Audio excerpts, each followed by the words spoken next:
Some attacks happened on the outskirts of the capital. Some attacks happened deeply inside the territory of Ukraine. We are getting the first information about casualties among our soldiers and among civilian population. The statement of the Russian Ministry of Defense was very cynical. We are attacking only military sites and military installations. But we have faced civilian casualties even on the outskirts of the capital. There is fighting in some areas. According to the information of our Ministry of Defense, Ukrainian side shot down 5 Russian fighter planes, 2 helicopters. We destroyed 2 tanks and several trucks. Information is continuing to come.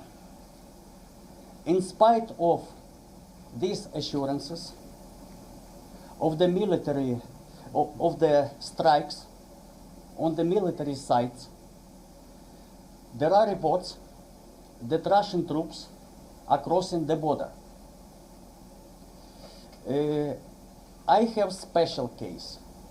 The relatives of my wife live just 15 kilometers from the Russian border. Early in the morning, they were waken up by some explosions on the territory of Ukraine. In the border area, Russia attacked a lot of Ukrainian checkposts and border posts. Ukraine already is introducing the military state. We are starting mobilization of the reservists. Ukrainian army is not the army of 2014, when it was very much feeble, disorganized. After 8 years, situation drastically and cardinally changed. Ukrainian people are not panicking. We are ready to defend our territory, territorial integrity, to defend our towns and cities. And this information on the first casualties among invading troops is confirmation of this fact. This aggression, it was not predicted by anyone. Sober-minded people could not expect it. Up to the last moment, the world was hoping for the peaceful solution. Up to the last moment, our president was repeatedly asking for bilateral negotiations with Russia. No response.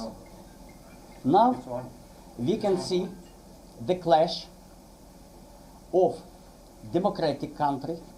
Ukraine is like India, democratic country, and totalitarian regime. Now, I am ambassador to India. Of course, the position and the task of every ambassador is to make the position of the country of his stay more favorable to our case. The special case is India. You know that India is United Nations Security Council, non-permanent member. India is very influential global player. I am dealing with India from my young student years. And I know a lot about the history of your diplomacy.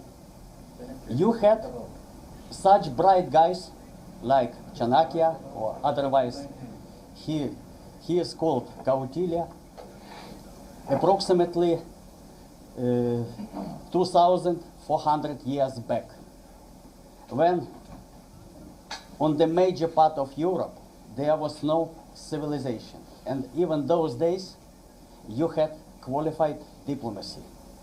Let's go into your mythological stories. Just remember Mahabharata, which according to some reports, the war happened in 3102nd year before Christ. Even before Mahabharata war, there were active attempts of solving this conflict by peaceful means.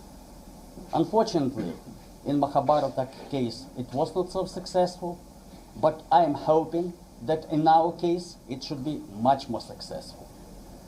Don't forget that India, for many years, was and still the leader of non-alignment movement. Non-alignment movement was created in the time of the Cold War just to prevent world tensions. It was based on the principles of peace. Don't forget that India